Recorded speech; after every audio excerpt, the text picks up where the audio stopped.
Well, Jo Cox, that was a pro-EU psyop.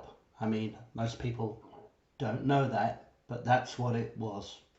It was a faked event designed to persuade people to vote for staying in the EU. It didn't persuade enough people, and 53% of people voted to leave, which was the right decision. Admittedly, things haven't worked out very well because the people who were supposed to implement the decision were all Remainers, and they had a vested interest in making sure that we didn't get any benefits, or we got minimal benefits from leaving, which is why the Remainers can keep banging on about what a disaster it was. Leaving the EU was the right decision, but you have to implement it properly, and it wasn't implemented properly. It was sabotaged by people who wanted to stay in the EU, and Boris Johnson, who historically had lots of pro-EU, he was a pro-EU person, but he just, in order to get elected, he pretended to be anti-EU. I mean, he's on record as saying Turkey should join the EU. You can see him being videoed and speaking about that. So anyway, Brendan Cox. Brendan Cox, for those who don't know, has quite a bit of a track record when it comes to assaulting. He was removed from 2 charities because he was he was sexually, he was getting frisky with the ladies, which, you know, I mean, in a way, it's human nature. He was married though, admittedly. Very little is made of that. But then again, the Jo Cox story is a story that the government like, you know, because it gives the idea that, you know, people are out there trying to kill politicians. Just like that Southend politician, that was a faked event as well. Some guy from London turned up at his constituency offices and murdered him, allegedly. Apparently because he was planning to move to the area. Yeah, that's right. Somalis are going to have an interview, an appointment to meet a Southend MP because they're going to move to the area. Anyway, that's not true. Met through a mutual friend. Now have a look at this picture of Anna Ryder. She's the director of Killed Women's Network. I would have thought, if I was Brendan Cox, the very last person I want to get involved with is someone who's involved in something like that. I don't want to have, you know, I want to get a completely fresh start with someone who's got no connection with killed women. They're planning a woodland ceremony in Herefordshire. And here is his new wife. Now, I don't know about you, but she does look an awful lot like Jo Cox. I mean, bearing in mind this was 6 years ago, and bearing in mind that they can have cosmetic surgery. I don't know. Could it be? Could it be? Because, you know, Jo Cox, I mean, I don't know what happened to Jo Cox, but she definitely wasn't murdered by Thomas Mayer. So could it be that this guy, who looks a bit Jewish to me, to be fair, Brendan Cox, could it be that this is Jo Cox again? And that these people are government agents playing a little role? Brendan Cox. Anna Ryder, a mutual friend. You see, the government can do these things. They can give people new identities. And with cosmetic surgery, people can be made to look very different. The hair colour is, I would say, very similar. Now, of course, it can happen that people do gravitate towards people who look like their ex. So I can't say 100% certain that Anna Ryder and Jo Cox are the same person. I can't say that. But there is a possibility. And another thing is, they've always got this kind of snowing smirk. I mean, that is a smirk. And incidentally, I should say that there's a very interesting song that was chosen for Jo Cox's funeral. It was by the Rolling Stones, and it had something like, it was a song, and they left out a line from that song, which was, "She's practicing the art of deception." Right? They left that line out in the song, which was interesting, because I personally think Jo Cox's story, well, I'm almost certain it was a state-operated psyop to get people to vote EU, to stay in the EU, because the idea is we owe it to Jo Cox, you know, because we can't let, because they try to make out that sort of people who wanted to leave the EU are some sort of murderers. We're not. We're just people who want freedom, you know. That's all we want. And there she is. She does have, I would say, quite similar arms. Would you not agree? I would say she's got similar arms. I mean, this was supposedly taken 6 years ago.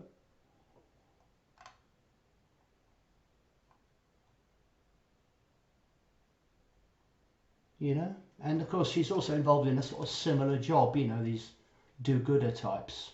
Vote Labour.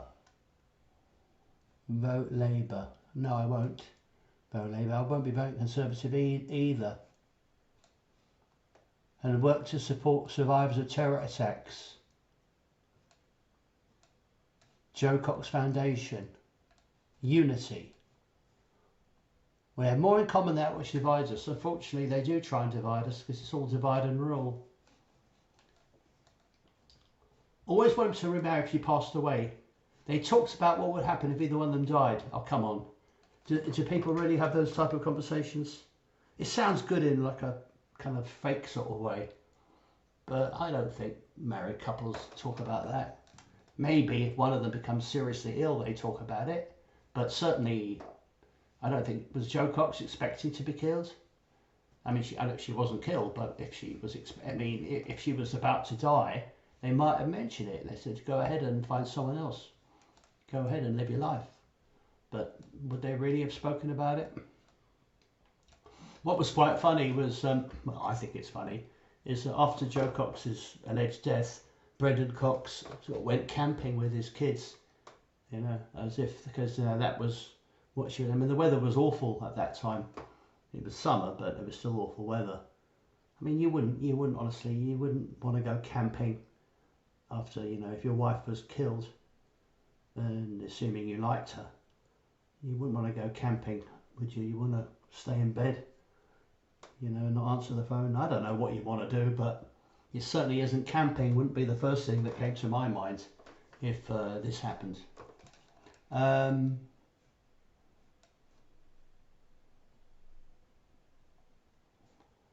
Yes, and when he told his children, they apparently backed him. You're never going to do any better than Anna. Fair enough. It was quite funny, leadbeater. Even the word lead, so maiden name apparently. Leadbeater is like someone who beats the lead, i.e., you know, you survive being shot. And here they are on holiday. Look at Brendan. What is that, the Rockies?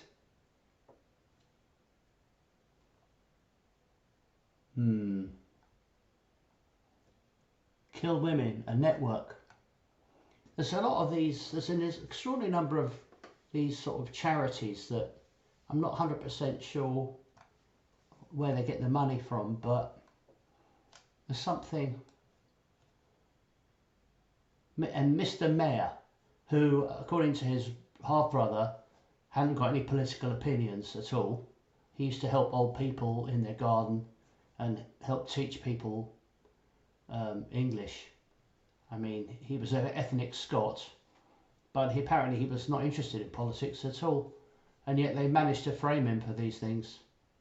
Before brutally attacking the Labour MP, he lay in wait outside the library, repeatedly stabbing her with a 7-inch dagger. Yeah, apparently he stabbed her 3 times and shot her 3 times, if I recall. That's a 33. I can't exactly remember because this was 6 years ago. Honestly, all this time, we never seem to learn anything. And this is, look at this story here. He viciously attacked the mother of two 3 times after being stabbed in the heart, lungs, stomach and liver. Okay, it's 4. Jesus. Mr. Mayor must have been an expert at heart, lungs, stomach and liver. So he didn't stab her kidneys, I suppose, that's one thing. Heroically, Mrs. Cox warned her 2 aides to stay back and told them to let him hurt me, don't let him hurt you. Do you know, honestly, if people were shooting you and stabbing you in the heart, lungs and liver and all the rest of it, would you be saying that? You wouldn't, would you? Honestly, you would not be saying that. You wouldn't be saying anything. You'd be gurgling, you'd be screaming, you'd be in agony, you'd be petrified. You would not be saying, let him hurt me, don't let him hurt you. The neo-Nazi. This guy was receiving mental treatment. Pro-EU Stronger in Europe campaign. This is for Britain. Britain will always come first. Oh, come on. We're British independents. Keep Britain. In fact, a local shopkeeper put a notice up in his shop window that specifically said he did not hear anything of the sort, because he was kind of being quoted and he heard this, right? A local shopkeeper said he didn't know anything about this. Now this is the poor guy with mental health issues who got framed for this, right? I don't know much about him, but I do think he was framed. And another thing, he'd researched matricide online and may have been on his way to kill his mother. He hadn't returned. I thought his mother was dead. Hold on. I thought he lived in his mum's house. You know what, I can't honestly be bothered to look into it much because this is all ancient history now. And unfortunately, every time people ignore an event that's faked, we make the next event inevitable. They've discovered that we can be tricked over, the public in general can be tricked over and over again, and nothing is ever done. Search matricide. Why would you need to search matricide online? If I was planning on killing someone, I could pretty much work out how to do it. What are you going to matricide online? You can use a knife, you can use a candlestick, you can use a gun. Oh, thanks. There's always got this fake evidence trail. Research matricide online. I don't even think Thomas Mann knew what the word matricide is. Do you think he'd use the word matricide? 90% of the British public probably don't even know what matricide means. And it's not a word that's in common parlance. Here's the book, here's the thing. He apparently was on benefits, and yet he had all this Nazi material and this gun, this weapon. Apparently he shot someone 3 times with this weapon. He would have to reload 3 times and stab a person. Couldn't Cox have got away? Couldn't her aides have done something? This isn't a bloody machine gun. It's all fake. And look, there's a ruler here.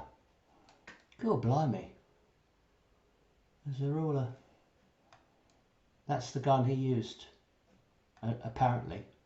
And here, no, he also had a 3 times through the hands. There we are, that's the knife. That's the knife, apparently. This is all faked evidence. He researched coffins, the Waffen-SS, and lying in state. Yes, of course he did. They always do, don't they? Death penalty in Japan, and the act of killing one's mother. And look at this. This is her father. Look at that grin. Does that look like a man who's? And another thing that was quite funny was at the funeral there was a man in wearing burqa pretending to be a woman. So they do it all the time. Anyway, I think that's Jo Cox's. I think Jo Cox is still alive and has been given a new identity, and she's going to remarry her husband.